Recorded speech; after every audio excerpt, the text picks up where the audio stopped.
विद्या सक्सेना। आपके लड़के का नाम क्या है? पंकज सक्सेना। उम्र कितनी है? उसकी 29। 29 ईयर्स। एक ही लड़का है मैडम का। और मैडम बताइए, यहाँ पर देख के बताइए, आपके बच्चे को क्या दिक्कत था? जोर से बोलिए। 2-3 महीने से उसको खांसी होती थी। खांसी के साथ उसको पेट में प्रॉब्लम होती थी और उसकी सांसें फूलने लगती थी, ऐसे राल जैसी आता है। और उसने ये बताया था हर साल यही सीजन में ये प्रॉब्लम हाँ, होती है। 2-3 साल से यही उसको होता था। और बच्चा करता ऐसे करता था, उसको सांसें फूलने लगती थी, बहुत बार हुआ था। और उसको इतनी महंगी महंगी में दवाइयाँ दिलवाती थी, बहुत सारी, हर साल दिलवाती थी। तो मैडम ने होम्योपैथी ट्राई कर दिया, आयुर्वेदा ट्राई कर दिया, एलोपैथी ट्राई कर दिया। 5-5 हजार की दवाइयाँ इनके बच्चे ने खरीद के खाई।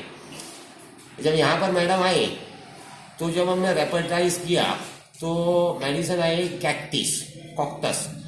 जब कैक्टस आई और बाद में रेपर्टाइज करके इनसे दवाई मंगाई गई, दिया, तो मैडम ने क्या बोला, अरे क्या सर, मेरे लड़के ने इतनी हेवी दवाई खाई है, ये आपने गोली में डाल के क्या दे दिया, लिक्विड में क्यों नहीं दिया? और बहुत गुस्सा हुई थी, है ना।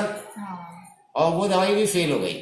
उसके बाद फिर मैडम के बच्चे को हमने जब चेक किया और हमने बोला कि पेट की खराबी है, तो मैडम भी बोलती है नहीं, बच्चा भी बोलता है नहीं, पेट तो मेरा सही है, पेट तो मेरा सही है। लास्ट में दिया गया कालकेरिया कार्बोनिका, रोबीनिया कार्बोवेज, और साथ में दिया गया नक्सवोमिका, एक एक करके। पहले दिन दिया कालका, गैस के लिए दिया कार्बोवेज एंड रोबीनिया, गैस में आराम आया। फिर दिया नक्सवोमिका 30 सुबह शाम।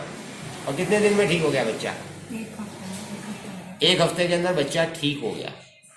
तो आप लोगों तक हिंदुस्तान में क्या संदेश देना चाहते हैं? कि आप यहाँ पे आओ, थेरेपी लो, दवाइयाँ लो, होम्योपैथिक, ठीक हो। कि एलोपैथी में जाओ, आयुर्वेद में जाओ, 5-5 हजार की दवाई खरीदो। एक मैं दिल्ली में डॉक्टर के गई थी, वो आयुर्वेदिक थे, उन्होंने इतनी उसको मतलब 3600 की दवाइयाँ लिख दी थी। 3600 की दवाइयाँ? और जबकि वो आयुर्वेदिक दवाई सोन भस्म, दुनिया की भस्म उसमें डाल दी, और उससे कोई मतलब नहीं था, मगर उन्होंने फिर भी दी, हमने मजबूरी में लेना पड़ा। ठीक है, तो अभी आप खुश हैं? हाँ। Thank you.